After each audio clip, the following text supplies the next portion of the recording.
Invasion of the Body Snatchers is a 1956 psychological sci-fi horror film, directed by Don Siegel, and is an adaptation of Jack Finney's 1954 novel, The Body Snatchers.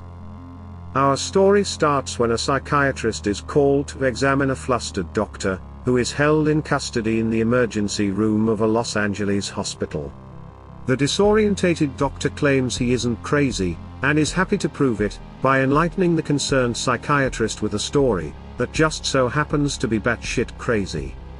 His tall tale begins 1 week earlier, when he's called back to his sleepy Californian town of Santa Mira, after attending a medical convention. He meets his receptionist, who informs him that he has a lot of patients waiting for him. Basically, he's about to be a very busy boy. Strangely, a large number of his patients are claiming the same issue. We meet a distraught young boy, who believes his mother isn't really his mother, and a lady, who is convinced that her uncle isn't really her uncle. Well, if they're not who they're supposed to be, then who the hell are they? They look the same, talk the same, but somehow they seem to lack the lovely human warmth they used to have. All of the patients insist their loved ones have been replaced with identical imposters, and they want the doctor to sort it out post-haste. At first, the doctor presumes his patients are in need of psychiatric help, and believes the problem lies within themselves, rather than with their loved ones, but truthfully, he is more interested in rekindling his relationship with his drop-dead gorgeous ex-girlfriend Becky, and I can't really blame the guy. One night, when he attempts to wine and dine his former lost love, he receives an urgent call to attend the home of a couple in the town. He's not too happy about ditching his dry martini, but decides to pay the couple a visit anyway. Probably not the romantic date night she had in mind. His curiosity is immediately piqued, when the man of the house requests him not to call the police when he witnesses his unbelievable discovery. The doctor enters the house, and is shown a body lying on a snooker table. But this isn't a normal body.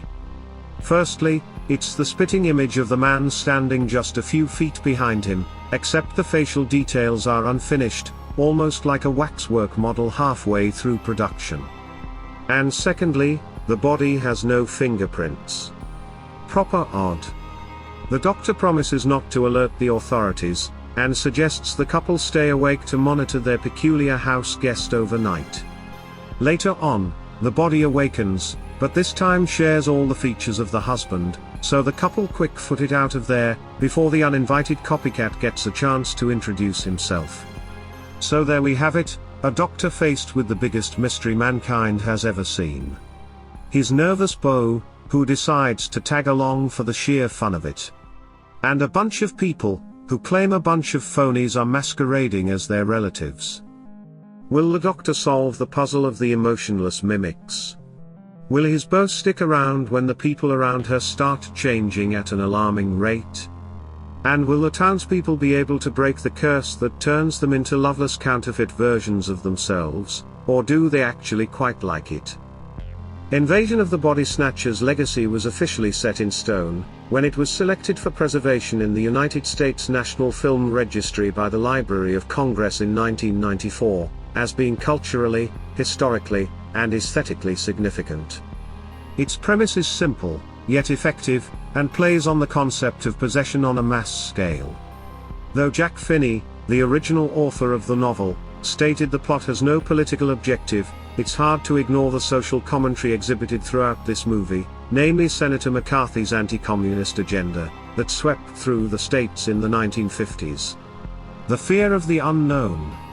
The fear of losing your individual identity. These are the themes that make this movie so scary, and the thought of an outside power, even one with benevolent intentions, infiltrating the hearts and minds of the American people, was seen as a terrifying prospect at the time. The acting is top-notch, and I particularly enjoyed Kevin McCarthy's performance, who plays the beleaguered protagonist, as we first see him as a disheveled lunatic, and are immediately intrigued as to why an intelligent, articulate doctor could descend into such a state of high anxiety.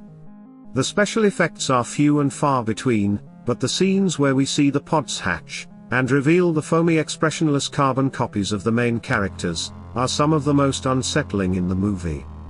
I also appreciated the parallels of the plot, mainly the idea that sleep is the enemy, and instead of rest as a way to rejuvenate oneself, it is used as a tool by the antagonists to absorb your body, and transform you into an unemotional replica that is unable to feel love.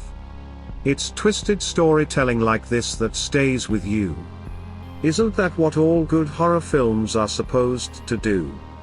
When I started watching this movie, the only thing I knew about it was that it was a classic, and I can see why, but I was hoping for a little more action. Of course, as the tension builds, we are with the protagonists every step of the way, but I didn't really get a sense of true danger. Even when they were captured by their assimilated acquaintances, they didn't put up much of a fight, and could easily be outsmarted. Maybe I'm nitpicking, but all in all, I enjoyed this film, and would recommend it to anyone looking for a poignant supernatural take on 1950s paranoia. So what did you make of Invasion of the Body Snatchers? Did it make you scream your pretty little head off? Or leave you wet and muddy in a cave in the middle of nowhere? Let me know in the comments below, and if you liked the video, why not give it a thumbs up, or subscribe if you want to see more reviews like this one. I've been HB, the Horror Bot. Cheers babes.